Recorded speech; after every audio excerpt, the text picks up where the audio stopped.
I've woken up on this fine Wednesday morning in Australia to the surprise news that Owen Farrell has been let off from his red card. Basically, the judiciary, the review committee, has decided that it shouldn't have been a red card at the time and he will not be missing any games. Now, I sit here and I go, World Rugby, I need you to be able to make it make sense to me, because I just don't. It doesn't make any sense at the moment to me. And what I want to kind of preface this video, this isn't me attacking England or this isn't me attacking Owen Farrell directly. I just think the decision and the way the game is going, I'm just dumbfounded by this decision. So let's run through kind of everything, and let's start with Farrell, the tackle. I'll post the video of the tackle happening at the moment. To me, it's a clear red card. It's a shoulder charge to the head. No real mitigating factors, but we will get into that very soon. It's as clear as cut as World Rugby is heading in this direction. That is how it has been.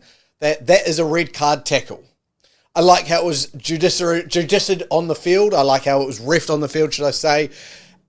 They made all the right decisions. Yellow card then upgraded to the red. In my opinion, I think in most of rugby people's opinion. But to break down this independent review panel, so basically what happens is after a red card happens, it gets sent to a review panel to go, actually, let's have a look, let's break it down. We've got, all time in the world to break down exactly what's happened at the incident and how long they should be banned for. Now, Owen Farrell obviously has a record on his name. He was recently carded in a club game for Saracens, and that involved him ending up missing 3 weeks. Started off at 6 weeks, got brought down to 5 weeks for the way he showed up and the remorse he showed, and then 2 weeks taken off that due to tackling school. So I thought this would be in the same range. 6 weeks, probably no, because of his previous record, no review there. Maybe 4 weeks with tackle school again, whatever happened there. But let's run through what that independent review committee has said.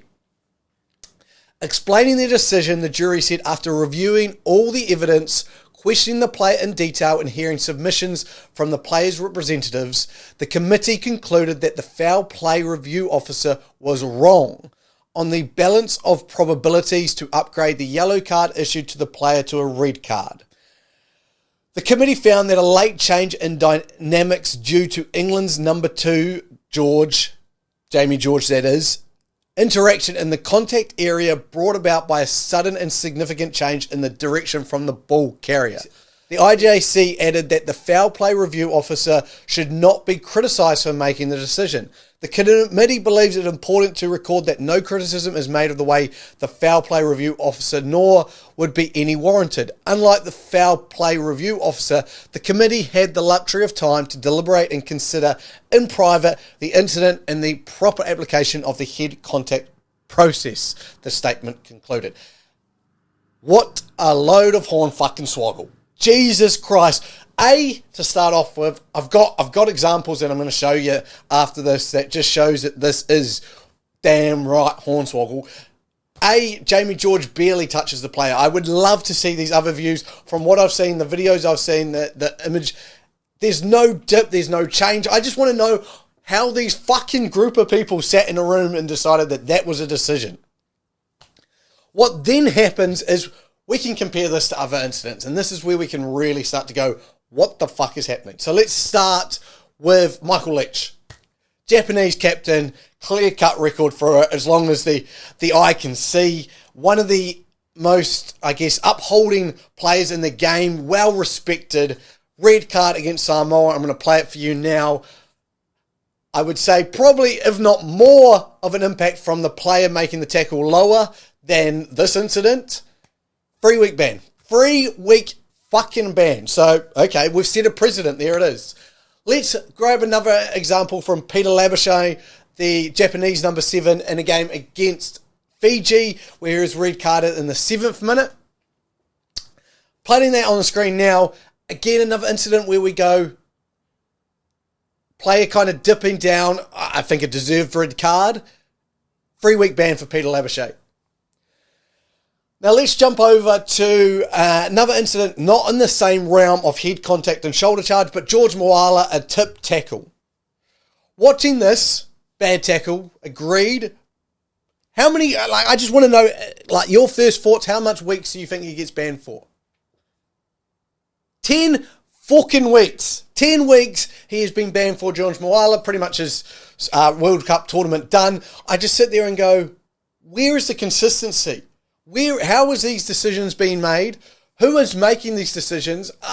Is it because all these tier 1 nations have good lawyers and representation that can sell that? Yeah, Owen Farrell was really sorry that he didn't mean to do this. Owen Farrell, in that tackle, never attempted to wrap the arms, never tried to dip too much. I honestly want to sit here and go, what was Owen Farrell thinking when he was making that tackle? Because it just, to me, he didn't even attempt to go low. So he was attempting to tackle up high. He got what he deserved, which was the red card.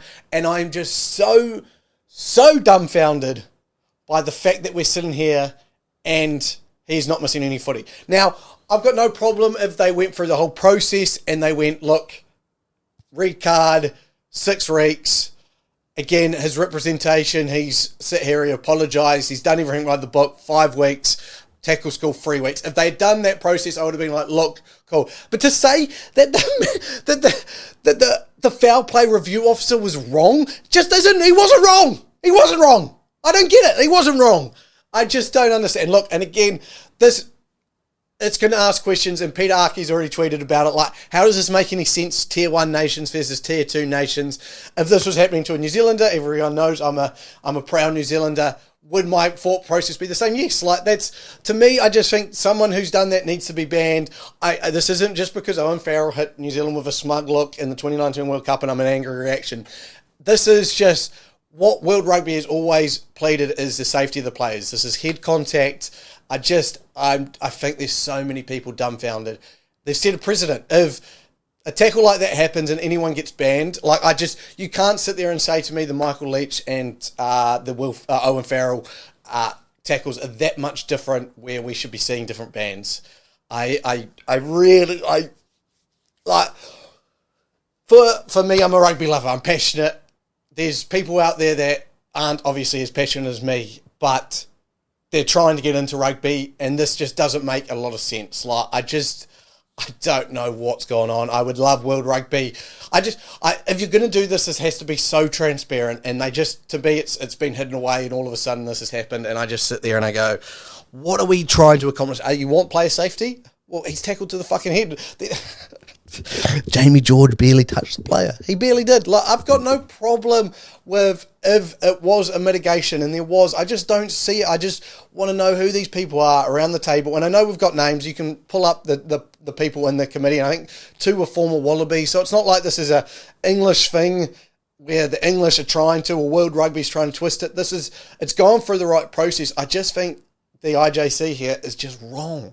Just wrong. And it's like, how can you be so wrong? I just don't understand. I would love to have to be a fly on the wall when they were discussing this. I wasn't, but we're here now, and I guess this is what the world of rugby we live in now. We don't know. We haven't got consistent. We haven't got transparency. It's going to be really interesting come Rugby World Cup time when we have incidents like this, because it's going to happen. What happens to the players? How many bans we see? What bans we see? Rugby shouldn't be come down to who's got the best lawyers. Decided in a fair way, and that's my opinion. I would love to hear your opinion. Obviously, this is the hottest talking point in World Rugby at the moment, but what I've woken up to on a lovely Wednesday in Aussie just has me absolutely dumbfounded. But let me know in the comments. Make sure you subscribe to stay on top of all the rugby news and World Cup games. I will be back later. Goodbye.